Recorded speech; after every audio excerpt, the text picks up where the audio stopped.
you didn't see anything about Ukraine or the conflict for the next couple of weeks, right? It took them that long to then think, okay, well, we still got this thing going on over here, right? People dying. There's Putin continues to operate as meat grinder for the Russian soldiers, and so that was incredible. But then, timing-wise, the other thing that I thought was amazing was, despite the brutality of the 7 October attacks, and Hamas knew this was going to happen, but the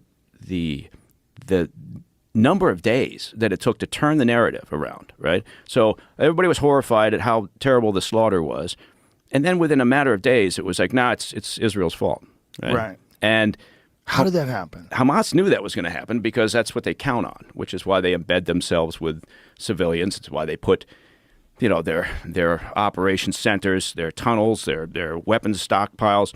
It's why they put it all underneath civilian infrastructure, like the Al-Shifa hospital that's been in the news lately and in other places, because they know that they're going to end up with dead Palestinians, right? And that's kind of, this sounds wrong, but it's kind of their currency, right? It's kind of what they expect.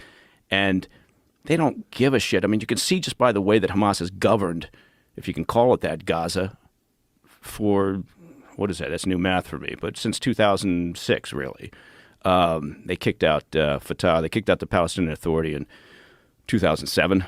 So you can tell by the fact that they've done nothing to improve the lives of Palestinians. They don't give a shit about Palestinians, right? That's not their point. Their point is the extermination of Israel, because their overlord in the Iranian regime, that's their purpose in life too. So it's, I hate to start off on a really, really, cynical rant, but they know, because they're clever. They've got a good public relations group, if you want to call it that. They understand how international media works. They know that it won't take much time for condemnation of Israel, because you end up with dead Palestinian civilians, which is incredibly sad, right? It's very sad for the Palestinian people, right? Their plight is legitimately awful, right? But to imagine somehow that Hamas cares about them, or has been some sort of benevolent. I knew I was going to be able to say that. That's a word. That's a fucking word. Benevolent. Wow. Governing body of Gaza is ridiculous. So I don't know. I guess it's hard to tell where I stand on this issue. It's so strange that some people, particularly like these really crazy leftists, have gone as far as saying they were happy when the slaughter took place. I've seen that. You had staffers in the UN's refugee office. Again, keep it in perspective, not a lot of them. Maybe in private they were, but you had some staffers celebrating openly, right, through social media, about what happened on the 7th of October, right? You've got, college campuses filled with useful idiots who are happy to, spout the Hamas narrative. And you've got protests in the streets, and some people, earnestly, hoping for a better situation for Palestine.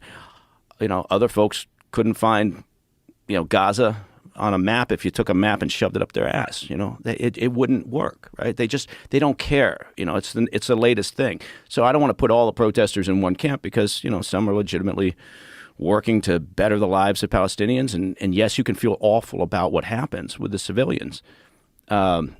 But I'm not sure what people expect Israel to do after what happened on the 7th of October, and after Hamas continued to say, well, we're just going to keep doing this. Right? It wasn't like they said, well, there you go, that was a one-off. No, they said, we're going to keep doing this, because that's their purpose in life, is the destruction of Israel. I mean, believe people sometimes when they say things, and that's what they mean. It sucks. That's something that people need to understand, that they are embedding these troops, and they're embedding these weapon stockpiles and all these different things in civilian infrastructure. Yeah, there was a lot of, there has been a lot of skepticism about that. And people saying, no, that's Israel's excuse for targeting civilians. And now we're getting some pretty good evidence that that's not the case. Isn't a lot of that stuff blown up underneath? They were just releasing evidence of what they found when they went into the Rantisi Children's Hospital in Gaza. And again, weapon stockpiles, disturbingly makeshift rooms or holding cells. So it appears as if they could have been holding some of the hostages there, moved them before the IDF got in. But they've done the same with Al-Shifa. They've gone into this, and that's a large, large hospital compound. And they have been saying for years that they use Al-Shifa as essentially the command central point for the military structure there for Hamas, and also for weapon stockpiles. I mean, you can't be more cynical as an organization like Hamas than to be storing ammunition and weapons underneath a children's hospital, as an example. I mean, so yeah, I think the best thing that can happen. Sounds weird to say that in a situation like this, but yeah, Israel needs to be very transparent.